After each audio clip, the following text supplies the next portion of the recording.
Todos sabemos para qué sirve la energía eléctrica o lo mucho que nos puede ser útil, pero muy pocos sabemos cómo se genera y de dónde proviene. El combustible de una central hidroeléctrica es el agua en movimiento, que se abastece por el ciclo hidrológico natural de la Tierra. Durante el proceso no se pierde ni se contamina el agua. La potencia que se puede obtener de una central hidroeléctrica depende de la cantidad de agua canalizada hacia la turbina, de la altura del salto y del rendimiento eléctrico del generador y la turbina. El proceso de producción de energía eléctrica a través de una central hidroeléctrica es muy simple. Se realiza utilizando infraestructura muy sencilla de fabricar y construir. Se inicia en el embalse donde se acumula agua en forma de energía potencial. El agua es conducida a la boca toma, que es una estructura que permite derivarla hacia el canal de aducción y conducirla hacia el desgenerador. Estos componentes evitan el ingreso de material sólido e impurezas que puedan dañar el funcionamiento de la turbina. Desde ese punto, mediante una tubería de descarga a presión, el agua se conduce hacia la turbina, produciendo el movimiento del generador. Mediante la rotación de los elementos mecánicos y eléctricos se produce el campo magnético que se convierte en energía eléctrica dispuesta a ser conducida a la red eléctrica. El agua que sale de la turbina es devuelta al río, brindando servicios adicionales como protección a inundaciones, riego de cultivos, prevención de incendios y suministros de agua. La energía no se crea ni se destruye, simplemente se transforma. Esto se demuestra cuando la energía potencial acumulada en el embalse se transforma en energía cinética en la tubería a presión y esta, mediante la rotación de la turbina, genera energía mecánica que finalmente es transformada a energía eléctrica por el generador. La construcción de hidroeléctricas permite además realizar políticas de desarrollo donde se promueve utilizar el recurso agua de manera equilibrada y controlada. Las hidroeléctricas reducen la dependencia de los combustibles fósiles y por lo mismo la factura petrolera que afecta al país. Además, disminuyen a producir los gases de efecto invernadero que afectan al calentamiento global.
Existen tres tipos de turbinas y son turbina Pelton, turbina Francis y turbina Kaplan.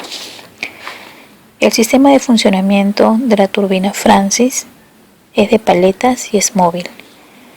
Después pasa por este mecanismo el agua que llega al otro lado de la turbina. Son conocidas también como turbinas de succión y es sometida por la fuerza directa del agua en todos sus orificios. Sus campos de aplicación son muy amplios y pueden ser usados en caídas de agua de 40 a 400 metros y el flujo de agua puede ser de 2 a 200 metros cúbicos por segundo aproximadamente. Sus principales componentes. Caixa espiral. Es formada por una unión cuyas partes forman una espiral. Esta exposición es conocida como turbina caracol. Por su forma obtienen un flujo y velocidad constante.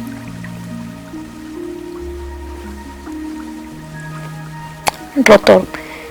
Está constituido por un núcleo central donde concentra el número de pases de la superficie deformada, aproximadamente entre 2 y 21.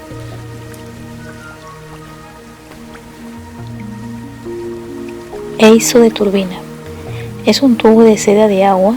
Generalmente cuando llegamos al final del marco inicial, el agua, antes de pasar por la turbina, vuelve al río.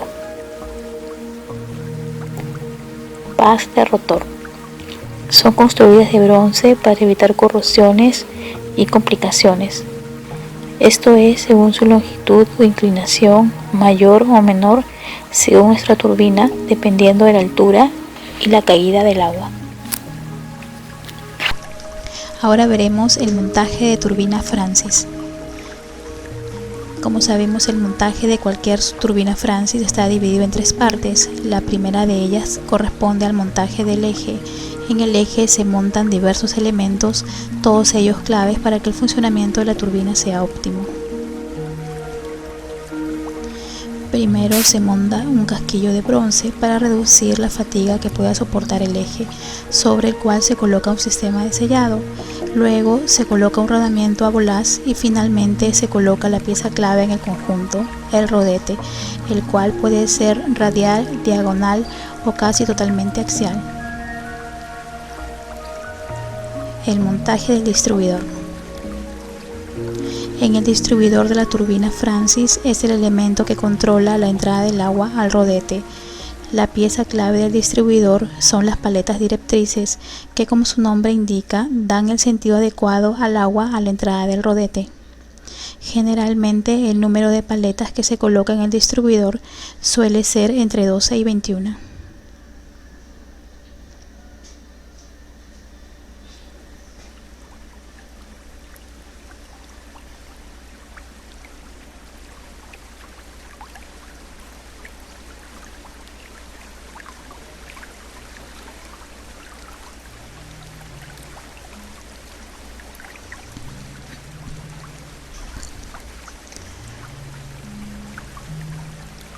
Estas paletas están controladas por un contranismo de biela. Dicho mecanismo está formado por una brida, la biela misma y una última pieza que une esta biela con el anillo giratorio. Todos estos elementos están conectados entre sí mediante pequeños pasantes y están fijados axialmente mediante engrasadores y radialmente por razón de tornillos.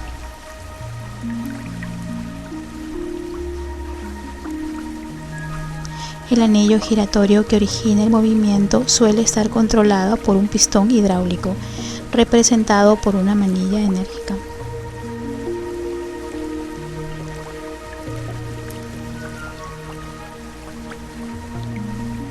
Ahora veremos el montaje de los rodetes. El rodete es una pieza esencial en cualquier turbina. Según el salto que realice el agua o la velocidad específica que puede alcanzar el rodete, se utilizará uno u otro. El colocado por defecto es el rodete habitual, cuya velocidad específica oscila entre las 100 o 200 revoluciones por minuto. El siguiente rodete situado es un rodete radial. Esta clase de rodetes suelen ser muy lentos y por ello su velocidad específica máxima no suele superar las 100 revoluciones por minuto. El último rodete es un rodete casi totalmente axial. Estos rodetes suelen ser los que menos velocidades alcanzan, pudiendo incluso llegar a las 400 revoluciones por minuto. Ahora veremos el video de una sección. Mediante este video podemos apreciar claramente el corazón de una turbina Francis.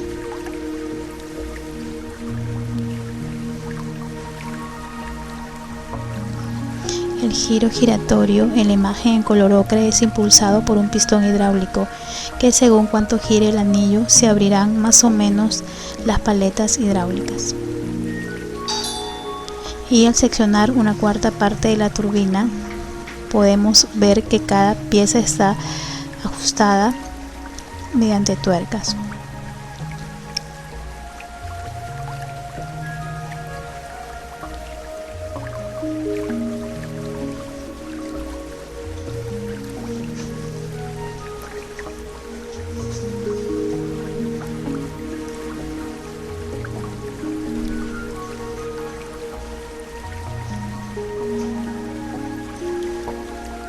Ahora veremos el montaje completo. La cámara espiral está formada por diversas piezas unidas entre sí mediante anillos rígidos. Estos anillos a su vez están fijados a la cámara espiral por razón de pequeños remaches de golpe.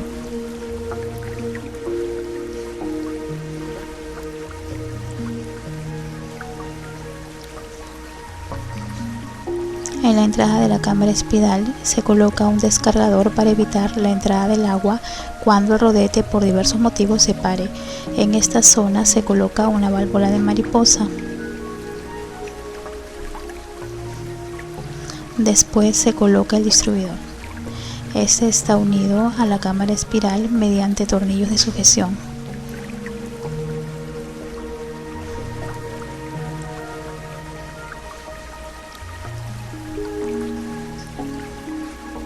Por la parte contraria que se monta el distribuidor se sitúa tanto el eje como el turbodifusor. Estos también están unidos mediante tornillos de sujeción a la cámara espiral.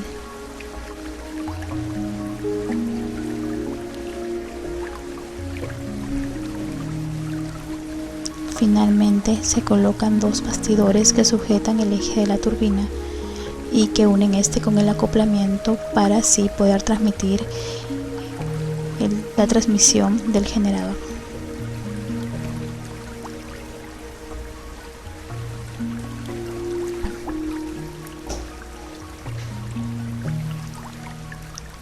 Explicaremos el funcionamiento de la turbina Francis.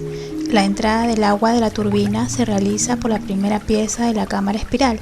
En ella podemos hallar la válvula de mariposa que se encierra totalmente cuando se para el rodeo.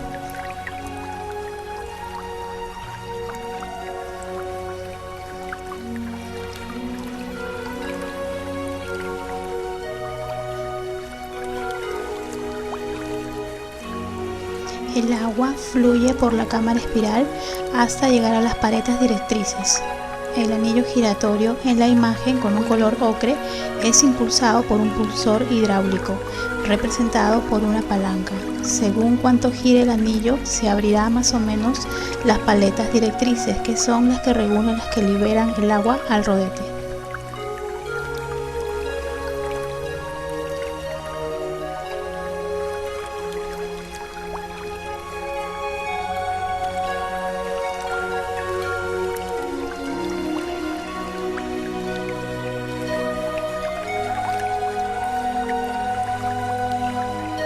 Una vez atravesado el rodete, el agua se encamina hacia la salida, que se produce por el tubo difusor. A partir de ahí, el agua vuelve a su cauce.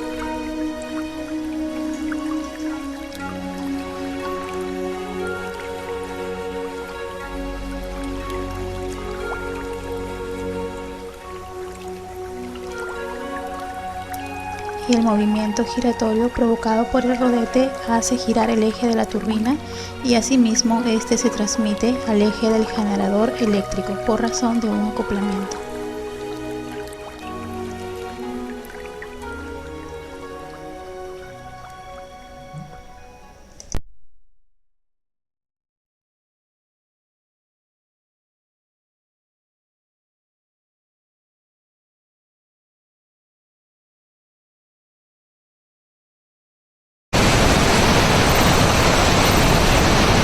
Al cumplir 54 años, la unidad de producción hidráulica del Cañón del Pato realizó una visita guiada a los comunicadores de Ancash con el objetivo de dar a conocer la forma de trabajo y manejo del agua del río Santa y de algunas lagunas para generar luz eléctrica. Encontramos en la vertiente del río Santa.